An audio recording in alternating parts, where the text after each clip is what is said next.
Hi, everybody. It's Joe Denner, and I'm really excited to be here with you today as I launch the first of what's going to be a 3-part series on giving you some critical tools that are going to help you build a highly performing team or a highly successful organization. And so let's dive in. The first thing in building a highly performing team is the critical foundation of creating organizational clarity. Let me say that again. Organizational clarity is a critical foundation to building a highly performing team. If you will, as an analogy, think about a group of individuals in a boat in a race, and they're competing against other people. If we have everybody in the boat all rowing, trying to reach a different destination, you can imagine the chaos, and you can imagine the lack of power and momentum that would be created by that. But if we can get everybody rowing towards the same destination and rowing together in sync, there's incredible power behind that. And that's really what creating organizational clarity will do for your company or your team. Again, I cannot overstate the value or the importance or the power that is created by creating organizational clarity.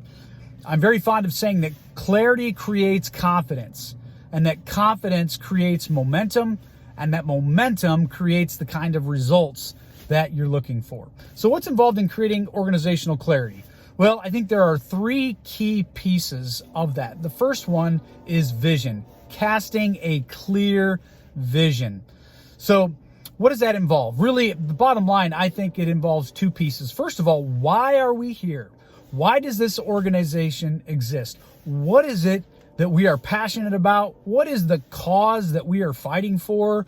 And really making sure that we've cast a clear picture of that for everybody on our team. Oftentimes, we keep that either to ourselves as the leader, or maybe we keep it in too insulated of a place like a leadership team or an executive team. Well, it's very important. The more people we can have on board with who we are and why we're here and what this is all about, the better.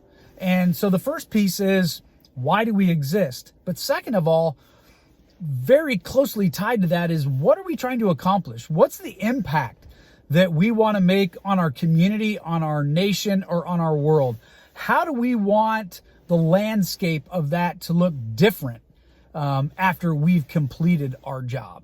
So that's the place to start. Cast a clear vision. If you can get everybody on board with your why, the why we're here, what we're about, why we exist as an organization, that's a huge place to start. Simon Sinek, who's a great speaker and an author in this whole area of leadership and organizational development, has said that people actually don't buy what you do, they buy why you do what you do. And I think that not only goes for your customers, but I think it also goes a long way as it relates to your team members. So that's the first thing. Create and cast a clear vision for your people. Why are we here? And what is it that we're ultimately trying to accomplish? How do we want our community, nation, or world to be different because we were here? The second thing is mission. What is the mission that we're trying to accomplish? In other words, we've got a clear reason of why we exist. Now the question becomes, who are we trying to impact and how are we going to do that? So in other words, what's the population? For me, it's leaders. My mission is to impact the lives of leaders, and particularly entrepreneurial leaders, those who have their own businesses. And so you have to pick your pool of people. You have to pick your target audience.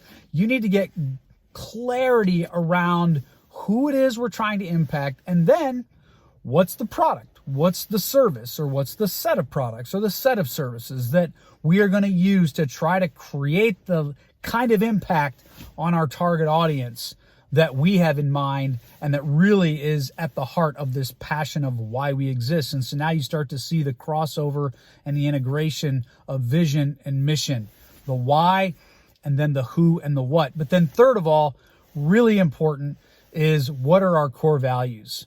And by the way, I have a blog that talks more about this. I'm not talking about aspirational values, and that has to do with what we want to be like. I'm talking about core values. I'm talking about identifying and uncovering who we are and how we will behave toward one another on this team. Look at it as kind of like a social contract between you and your team. How are we going to behave toward one another? What are the attitudes and what are the behaviors that we agree together we're going to manifest towards each other? And again, it's not about what are we not good at and what do we want to be good at. It's about who are we? What are we really good at? What are the beliefs and the values that we hold together today, right now? And when you bring these three components together, why do we exist? And what is it ultimately that we're trying to do in the world to make a difference? Who's the population and how are we going to impact them? And thirdly, what's this social contract? What's this set of norms and behaviors and attitudes that we all agree we're going to embrace and live out together as we walk out this mission to achieve our vision? Those three things together create organizational clarity and are going to give you a power base to create alignment and a sense of synergy between you and your team. So that's the first thing. I've got 2 more parts that are going to be coming at you in the next couple of weeks, and I look forward to providing those to you. So if you're not watching this at my blog, hop over right now to joedenner.com, where you're going to find a lot of other great resources for your leadership journey. Thanks. We'll see you later.